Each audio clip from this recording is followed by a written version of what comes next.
अस्सलाम वालेकुम, मैं उस्मान दियार खान और आप देख रहे हो उस्मान दियार खान ऑफिशियल। इसराइल ने 7 सितंबर 2023 हमास हमलों के बाद जिस जंग का आगाज़ किया है, वो आज 2025 मई 22 को भी वो जंग जारी है। मुसलसल निहत्ते और मासूम लोगों पे बमबारी की जा रही है। वहाँ पे बच्चों, ख़वातीन, बूढ़ों, उन सबको शहीद किया जा रहा है।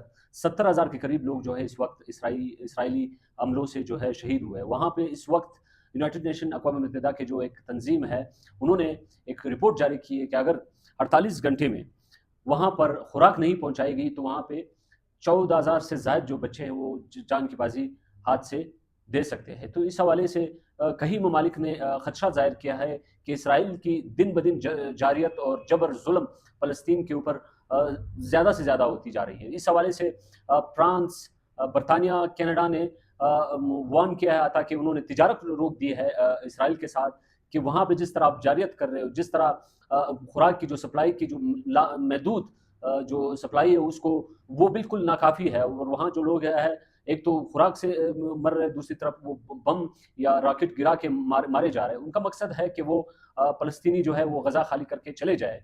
मगर दुनिया में ऐसे कई ममालिक है जो इसराइल के खिलाफ, यूरोप में देखा जाए वहाँ पे बड़े पैमाने पे वहाँ पे उनके खिलाफ जो है मुजाहरे रिकॉर्ड किए गए, वहाँ पे एहतजाज हुए हैं।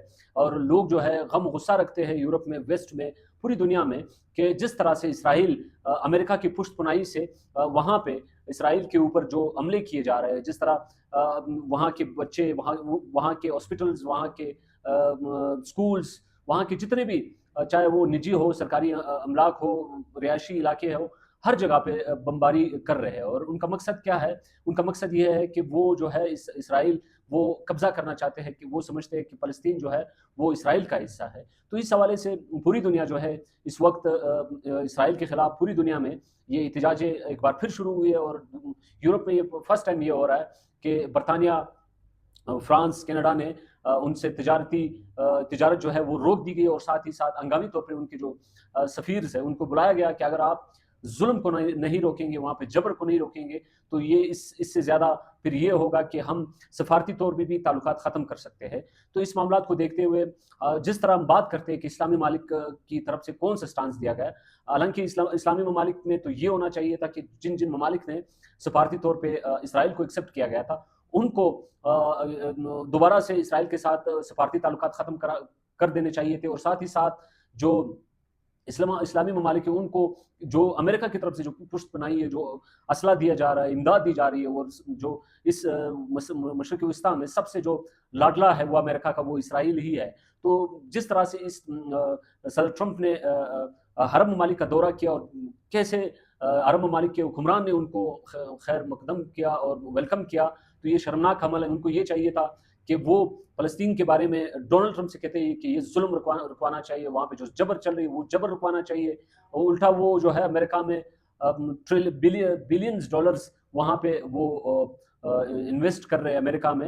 एक भी एजेंडा जो था वो ये नहीं था कि वो इसराइल में, फ़लस्तीन में इसराइल की जो जबर है, इस हवाले से उन पर जोर देते हैं। उल्टा डोनाल्ड ट्रंप ने सऊदी अरब से ये कहा कि हमारी ये ख्वाहिश है, हमारी ये एक तजवीज़ है कि आप इसराइल को एक्सेप्ट करें, जो इब्राहिमी मुआहिदा है उसको, उसमें आप शामिल हो जाए। मगर सऊदी अरब की तरफ से इस तरह कोई सख्त रद्द-ए-अमल नहीं आया गया। उन्होंने सदर डोनाल्ड ट्रंप से ये कहा कि हमें वक्त दिया जाए ताकि हम इस पर सोच कर सकें कि हमें एक्सेप्ट करना चाहिए। कितनी शर्मनाक बात है इस्लामिक कंट्रीज़ के लिए, ख़ुसूसन इस्लामी ममालिक के लिए। और जो सऊदी अरब, यूनाइटेड अरब अमारात, वो यहाँ पे अपने अमेरिका के डर से, इसराइल के डर से वहाँ पे इमदाद तक नहीं दे सकते। दूसरी तरफ चीन ने जिस तरह से फ़लस्तीन के हदूद में जहाज़ के ज़रिए, फ़िज़ाई के ज़रिए से उन्होंने फ़लस्तीन गज़ा में उन्होंने इमदाद पहुँचाई गई। मगर अभी भी खदशा ज़ाहिर किया जा रहा है कि अगर अगले 48 घंटे जो है बहुत अहम है, अगर वो इमदाद नहीं पहुँचाते गज़ा में, तो 14,000 से ज़ायद जो बच्चे हैं जान की बाजी जो है हार सकते हैं। तो इस हवाले से पूरी इस्लामी ममालिक के जितने भी हुक्मरान हैं उनको आवाज़ उठानी चाहिए और उनके लिए पैगाम देना चाहिए कि कम से कम अगर आप उसको तबाह कर रहे हो, ये हक उनका है कि उनको जो खुराक की जो ज़रूरत है उनको पूरा करने के लिए मिडल ईस्ट में भी प्रेशर डाला जाए। और साथ ही साथ दुनिया के ऊपर भी ये प्रेशर डालना चाहिए कि वो खुराक पहुँचाए, ताकि वहाँ पे जानी नुकसान ना हो। हमारे मज़ीद वीलॉग्स देखने के लिए हमारे चैनल को सब्सक्राइब करें, बेल आइकन दबाना ना भूलिए। बहुत शुक्रिया।